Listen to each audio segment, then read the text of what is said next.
What is going on, guys? Steve here, and today we're gonna see if we can actually daily something like this or not. Basically, a lot of times people don't drive these cars, and unfortunately, if you know this car, you know that its value is pretty high. So today we're going to be doing a video on whether or not you can actually daily it. So I just actually came from the gym. You'll kind of see that in the video. Tonight I actually went to a car show that's local. Happens every Wednesday night. Tomorrow I'll be taking this to work. I'm actually just about to head home now. So this is the intro to this video, and hopefully at the end of it we can kind of talk about what it was like to drive this every day, and we'll go from there.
Leaving the show now, and we're gonna head off to the gym.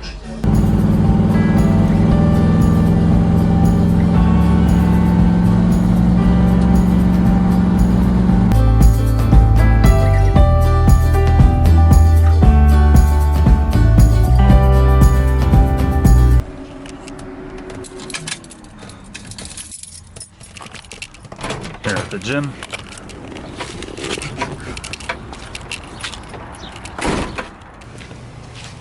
So just got home. Now with it tonight, tomorrow we're gonna take it to work, see how it does. This isn't the first time I've dailied this car actually. I've driven it before. I'm gonna do a little walk around for you guys so you can see it actually done. I've had a few videos of kind of the process of when I was putting it together, and I'll show you kind of everything that we did to it. To kind of get it on the road and fun to drive and all that. And yeah, mainly my purpose of doing this video is to show that you can drive something like this every day for sure if you wanted to. This car has a few things that kind of make it not so drivable, but I'll kind of go over that now and do a little walk around for you so you can see it. Basically, this is a 70 Charger. If you're familiar with the Gen 2 stuff, you'll know that obviously this is a second generation Charger. Highly desirable nowadays, and I didn't paint it or anything. I always get at shows like the show that I was at tonight, where people are always asking me, are you gonna paint it? Then you have some people who are like, don't paint it, leave it the way it is. And then under the hood we have a monstrous 440.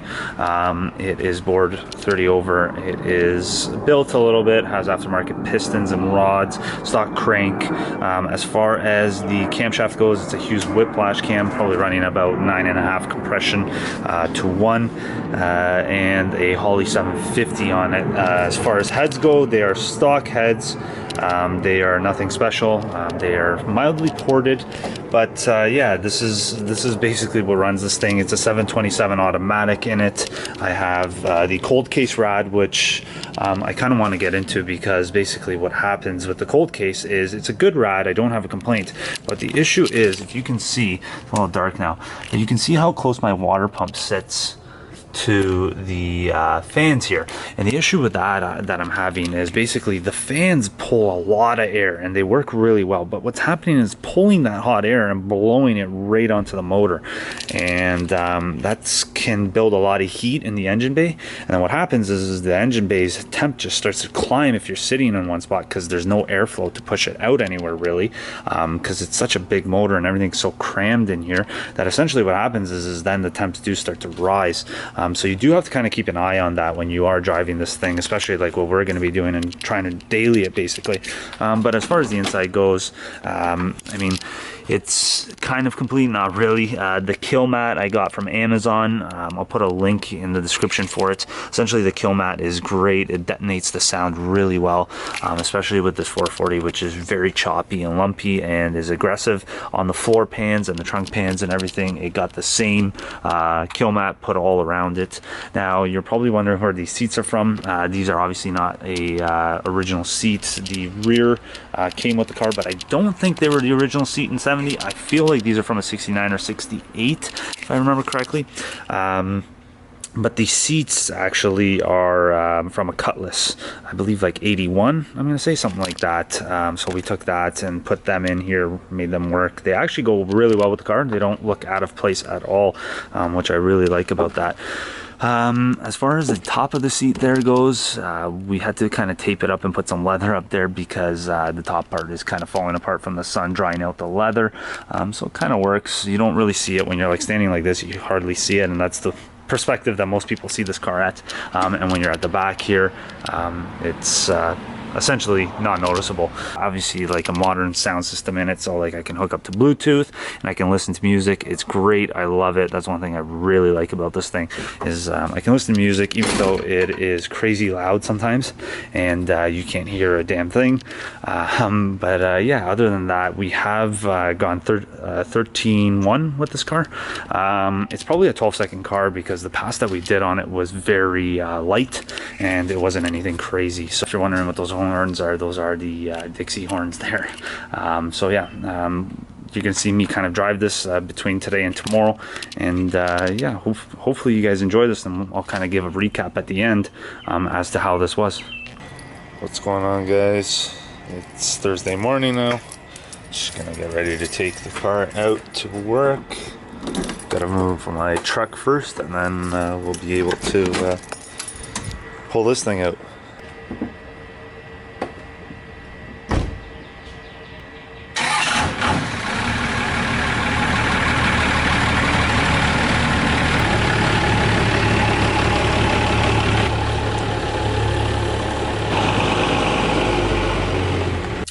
So 7 a.m.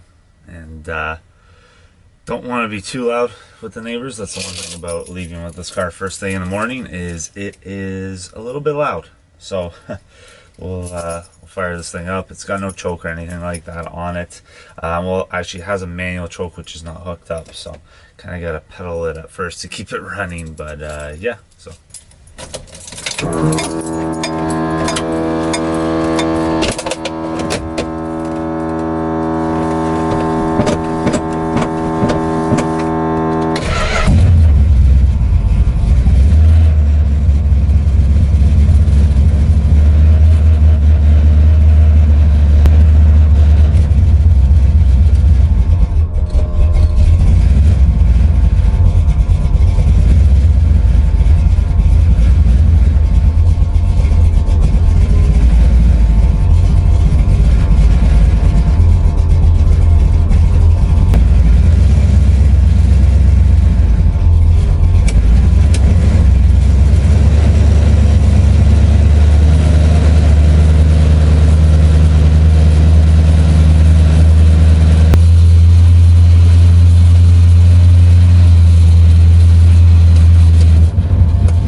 So we made it to work. Basically, obviously, if you've been on my channel, you know that I work at a Chrysler dealer. So yeah, so far everything's going so good. This morning was kind of cool. We'll see this afternoon how it gets. It's supposed to get pretty hot and humid, which this car hates. So we'll see how it goes. But so far everything's okay, as I expected it. And yeah, we'll carry on. So it's lunchtime now, and we're gonna be heading over to grab some food. And it's a little hot now. It's about 25 Celsius, something like that. And here it's really hot right now. I don't know what that translates to Fahrenheit, but yeah, it's pretty warm. And so we had our food here. Now we're gonna head back to the dealer.